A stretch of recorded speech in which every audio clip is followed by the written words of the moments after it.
Proyecto Churrihuilcas, Hermanos Castro. En el umbral de mi existencia, autora fuiste, madrecita linda.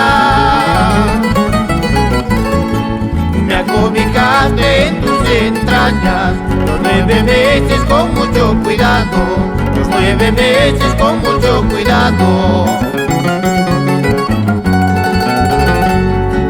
Gracias le doy a mi linda madre que me formó para la vida, con manos benditas, palabras de aliento, como toda madre sembrando conciencia, como toda madre sembrando conciencia.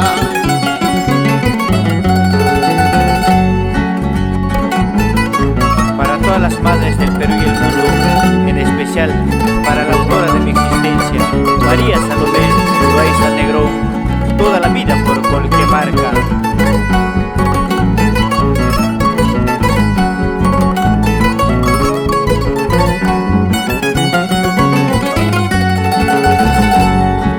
Madre es la nube dormida en el cielo, entre las nubes con sueño angelical.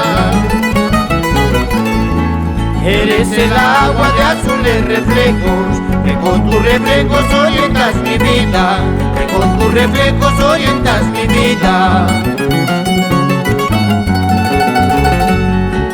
Madrecita mía de manos gloriosas, que por mi vida derramaste rosas de alegría, rosas de perdón. Por siempre brillarás en mi mente, madre, por siempre brillarás en mi mente, madre.